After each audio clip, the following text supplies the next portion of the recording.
පාස්කු ප්‍රහාරය සිද්ධ වෙද්දී ආණ්ඩුකරණයේ නියැලිච්ච අයත් ඒ වගේම මේ බෝම්බ ප්‍රහාරය එල්ල කළා කියන ජනතාවගේ විශාල සැක සංකාවක් තියෙන කණ්ඩායමත් මේ වෙනකොට පාස්කු ප්‍රහාරයේ තීරණාත්මක අධීරකට පරිශීලන කටයුතු යද්දී ඔවුන්ගේ තියෙන කලබලය පිළිබඳව ඔබට ඉතාමත් හොඳින් වැටහෙනවා. මේ රටේ ජනතාවටත් සිහි බුද්ධියෙන් ඉන්න සියලු ජනතාවට මේක තේරෙනවා. මම දැක්ක ජයශ්‍රී පාර්ලිමේන්තු මන්ත්‍රීතුමා පෙරේදා ඊයේ කියලා තිබ්බා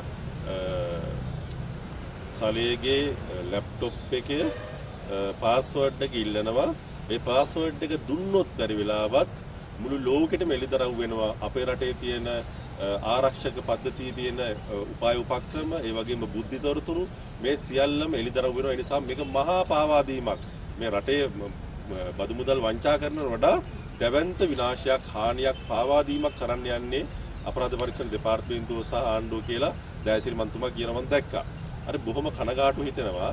ඔබ දන්නවා සුරේෂ් සලේ කියලා කියන්නේ හිටපු හමුදා බුද්ධි ප්‍රධානියා. හිටපු ඉන්න කෙනා නෙමෙයි හිටපු කෙනා.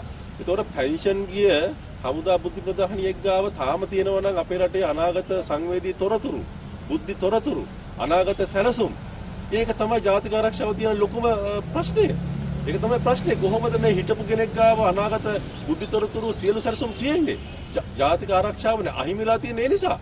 ඔය සලේ පිළිබඳව තියෙන සැක සංකා සියලු ජනතාවට තියෙන නිසා. කොහොමද විශ්‍රාමික හමුදා ප්‍රධානියෙක් ගාව එහෙම තොරතුරු තියෙන්නේ? එතකොට දැන් ඒකෙන් කියවෙනව නේද?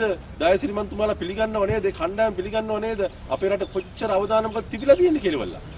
තාම බුද්ධි තොරතුරු සලේ ගාව තියෙනවා නම්. ඒ නිසා සලේ කියන්නේ හමුදා නිලධාරියෙක්. ඔව් හොඳටම දන්නවා හමුදා විනය. ඔව් හොඳටම දන්නවා රටේ පරිපාලනය. ඔව් හොඳටම රටේ නීතිය පිළිබඳව දන්නවා.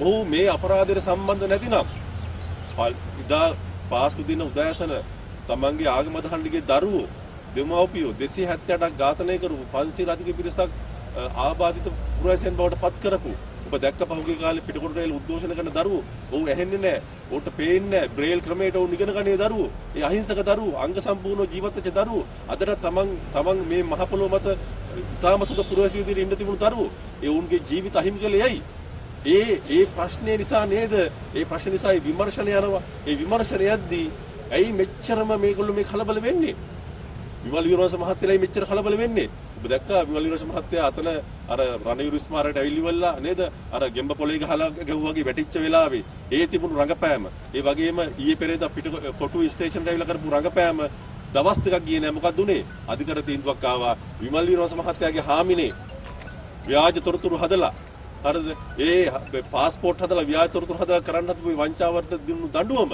ස්ථිර කළ අවුරුදු දෙක සිර දඬුවමක්. ඒතකොට විමල් විරෝස මහත්තයා දගලන්නේ මොකටද?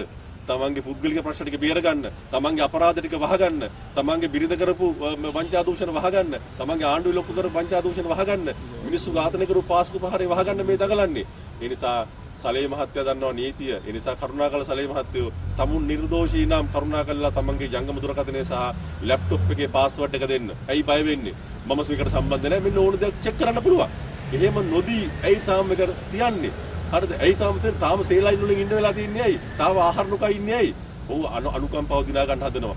ආණ්ඩුවේ බලපෑම් කරනවා කියලා කියන්න හදනවා. ඇයි තමන් කට ඇරියොත් ඊට පිටපසු තියෙන දේශපාලන හස්තය ඒ පාස්කු ප්‍රහාරයේ විසින් බලයටපත් කරපු මිනිස්සුන්ගේ තියෙන දේශපාලන අරමුණ එළිදරව් වෙනවා.